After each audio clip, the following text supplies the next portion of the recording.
안녕하세요. TF에서 개발자가 소통하는 법이란 주제로 발표를 맡은 해리입니다. 2020년부터 지난 2년 동안 요슈의 테크리더로 있으면서 엔지니어링 팀을 효율적으로 운영하기 위해 했던 고민들, 그리고 코로나가 터진 이후 운영하기 위해 했던 고민들을 함께 이야기해보고자 합니다. 그래서 부제는 코시국의 개발자가 소통하기입니다. 먼저 시작하기에 앞서 간단하게 제 소개를 하고 넘어가겠습니다.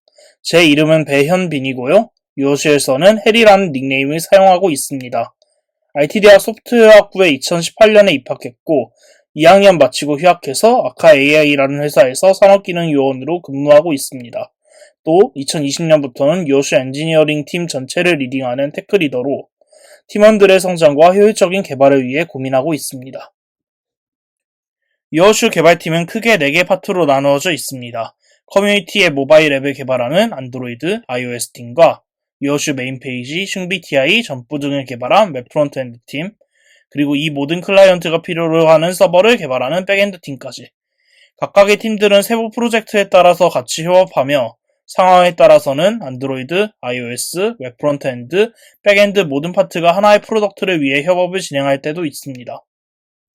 제가 처음 테크리더가 되었던 2020년 1월 2일만 하더라도 18명이었던 요슈 개발팀은 2021년 10월 30일 현재 28명의 액티브 멤버를 갖고 있으며 졸업 멤버를 포함하게 되면 더 많은 사람들이 거쳐갔습니다. 아무튼 이렇게 많은 사람들이 있는 개발팀에서 필요한 커뮤니케이션은 어떤 것들이 있을까요? 여러 가지가 있겠지만 코드 퀄리티의 유지, 생산성 향상, 이슈 관리, 스크럼 리뷰, 플래닝 등등이 생각이 납니다. 개발자에게 필요한 커뮤니케이션에는 코드 리뷰를 통해 서로의 코드를 잘 살펴보고 정한 아키텍처 패턴이 잘 적용되어 있는지 일정한 기준선 이상의 코드 퀄리티를 유지하는 것이 필요하고 제때에 필요한 이슈를 가장 잘할 수 있는 사람에게 할당하고 그 이슈가 정해진 기한 안에 잘 완료되었는지를 확인하는 이슈 관리, 그리고 그러한 스프린트 단위가 제대로 돌아가도록 계획하고 지난 스프린트 동안 계획한 대로 잘 흘러가는지를 확인하는 리뷰 플래닝 과정까지. 개발자끼리 협업을 하는 데 있어서는 여러 가지 커뮤니케이션이 필요합니다. 그래서 결론적으로 오늘 할 이야기는 28명 이상이 되는 개발팀 인원들이 더 효율적으로 개발하기 위해 겪었던 일들에 대해서 이야기하고 아까 말했던 코드 퀄리티의 유지, 생산성 향상, 이슈 관리, 스크럼 리뷰 플래닝 등의 커뮤니케이션을 잘 하기 위해서 겪은 시행착 오들, 그리고 코로나 상황에서 최대한 효율성을 뽑기 위해 고민하다 변화하게 된 것들을 회고해보는 시간을 가져볼까 합니다. TF를 적용하기 전, 더 나아가 코로나19가 터지기 이전의 개발팀의 구조는 여기 보이는 그림과 같았습니다. 테크리더 아래에 안드로이드, iOS, 웹 프론트엔드, 백엔드 각각의 파트 리더가 있고 아래에 팀원들이 있는 구조입니다. 사실 지금도 레벨 자체는 동일하게 유지되고 있지만 이때 현재와 가장 크게 다른 점은 인원이 18명 정도로 지금보다는 작은 편이었고 코로나19 이전이라 강의실을 빌릴 수 있었기 때문에 애자일 스크럼 미팅을 개발팀 전체 단위로 진행할 수 있었습니다.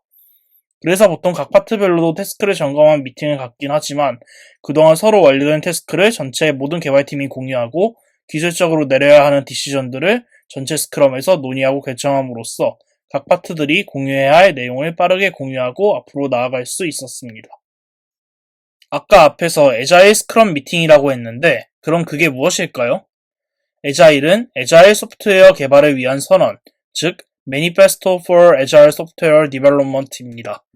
프로세스 자체보다는 팀원과의 상호작용을 중시하고 문서보다는 동작하는 소프트웨어를 더 중시하며 계약과 협상보다는 고객과의 협력을 더 중시하고 계획의 준수보다는 변화에 민첩한 대응에 더 큰 가치를 두는 소프트웨어 개발 방법론입니다. 자, 그럼 스크럼은 무엇이냐?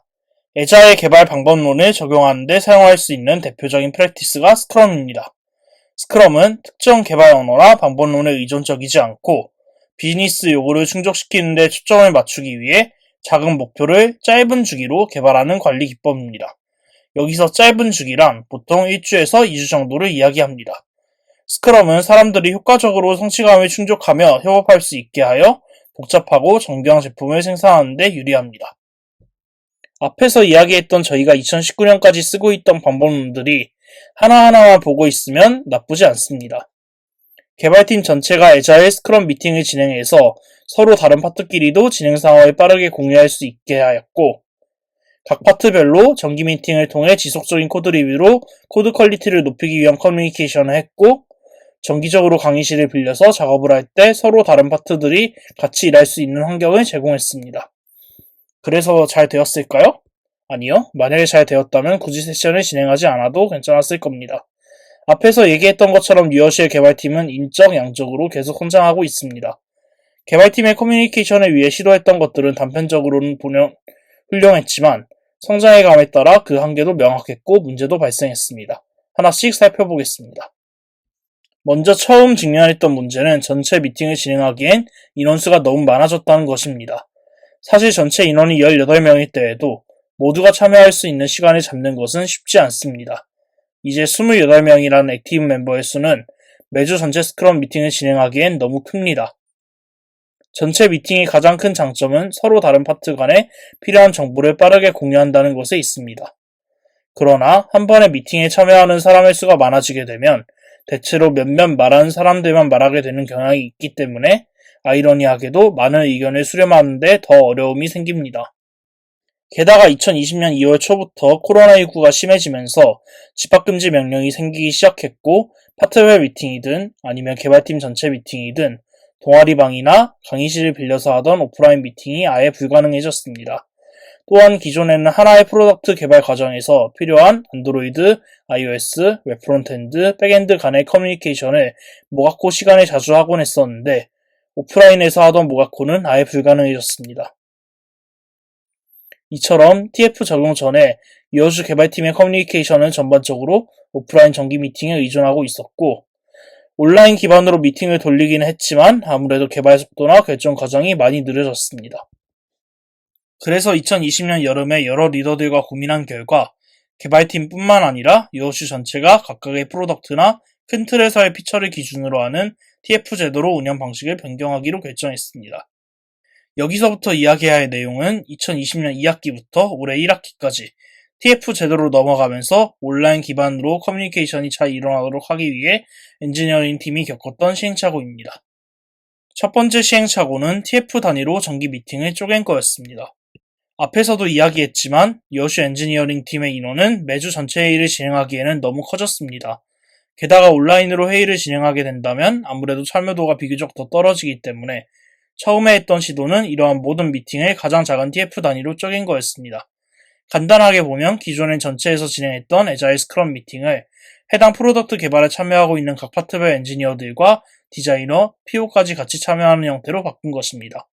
이렇게 했을 때의 장점은 아무래도 한 번의 미팅에 참여하는 사람의 수가 줄어들기 때문에 보다 적극적인 참여가 가능해져서 엔지니어링 팀 내 외적으로 커뮤니케이션이 활발하게 일어나게 됩니다. 물론 이렇게 했을 때에도 문제가 없던 건 아니었습니다. 가장 큰 문제점은 같은 TF에 참여하는 엔지니어끼리는 소통이 잘 되지만 같은 TF에 참여하지 않는 엔지니어들과는 소통이 잘 안되고 각 파트 리더들과 테크 리더가 자신이 참여하는 TF 외의 진행사항을 따라가기 어렵다는 문제점이 있었습니다. 결국 엔지니어들 간의 코드 리뷰는 같은 파트끼리 하게 됩니다. 안드로이드 엔지니어는 안드로이드끼리, iOS 엔지니어는 iOS끼리, 웹 프론트엔드 엔지니어는 웹 프론트엔드끼리, 백엔드 엔지니어는 백엔드끼리 진행하게 됩니다. TF별로 스크럼을 쪼갠 결과 각 구성원들이 TF에는 적극적으로 참여하게 되었지만 같은 파트끼리 그리고 각 파트에서 아키텍처나 기술적인 결정을 이끌어내는 파트 리더들이 그 코드가 왜 그렇게 짜졌는지 왜 그런 구조를 채택하는지 파악하는 데 어려움이 생겼습니다. 이러한 문제는 코드 퀄리티와 직결됩니다.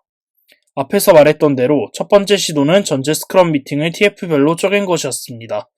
한 번에 미팅에 참여하는 인원의 수를 줄임으로써 각각의 프로덕트를 만드는 엔지니어들이 보다 적극적으로 참여하게 만들 수는 있었지만 코드 리뷰 등에 있어서 한계도 명확하게 있었습니다.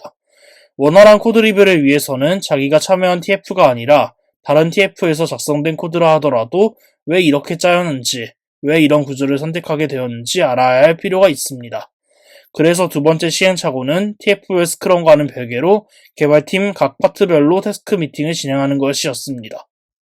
방식의 가장 큰 문제점은 인원이 성장해왔고 앞으로도 계속 성장할 팀에서는 매번 전체 미팅을 진행하기 어렵다는 것입니다. 사람이 많아짐에 따라 필요로 하는 여러 가지 상황 체크가 둔화되기도 했습니다. TF별 스크럼 미팅에서는 같은 TF를 참여하는 엔지니어들끼리의 커뮤니케이션은 빨라지지만 같은 TF에 참여하지 않는 같은 파트 엔지니어와의 소통은 둔화되는 문제점도 있었습니다. 그래서 이슈 관리를 중점으로 하는 TF 미팅과는 별개로 순수하게 엔지니어 관점에서 코드를 설명하고 아키텍처 리뷰를 진행하는 스크럼 미팅을 매주 진행하고 있습니다. 이 밖에도 엔지니어링 팀을 효율적으로 운영하기 위해서 데브 리더 미팅도 진행하고 있습니다. 안드로이드 리더, 백엔드 리더, 웹 프론트엔드 리더, iOS 리더, 테크 리더가 같이 모이며 각 파트가 협업하면서 필요한 기술적인 스펙을 정하거나 인큐베이팅, 파트 간의 이결 조절 등 엔지니어링 팀을 운영하는 데 필요한 여러 가지 문제들을 검토하고 해결합니다. 여러 시행착오를 겪으면서 현재의 방법이 나왔지만 지금 방법도 완벽하지는 않습니다. 각 파트 리더들에게 너무 많은 역할이 주어지고 있는 문제도 있고 지금 방법은 아무래도 비대면에 최적화되어 있기 때문에 아직은 멀었지만 언젠가 코로나19가 종식된다면 일주일에 진행하는 미팅의 수가 많아져서 장소 문제가 발생할 수도 있습니다. 가장 핵심으로 했던 것이 커뮤니케이션 단위를 쪼개서 더 많이 자주 할 수 있도록 한 것인데 앞으로 인원이 더 성장하게 된다면 또다시 한번 미팅에 참여하는 인원이 많아질 수도 있습니다. 그래서 현재도 이런 문제점들을 해결할 수 있도록 더 개선하는 방향을 고민하고 있습니다. 자, 그러면 제가 여태까지 이야기했던 것들 중에서 학생 레벨에서 실제 프로젝트에서 어떤 것들을 적용할 수 있을까요? 만약 하나의 프로덕트를 만드는데 여러 파트가 들어간다면 안드로이드, iOS, 웹 프론트엔드, 백엔드 각각 파트별로 커뮤니케이션 단위를 쪼개는 것이 좋습니다. 한 번에 큰 목표를 장기적으로 부여하기보다는 작은 목표를 짧은 주기로 마무리할 수 있도록 이슈 관리를 하는 것이 좋습니다. 또한 커뮤니케이션 시 진행 사항을 확인하고 그 과정에 코드에 대한 설명과 퀄리티 검증을 동시에 하는 것이 좋습니다. 정기적인 커뮤니케이션이 가장 중요합니다.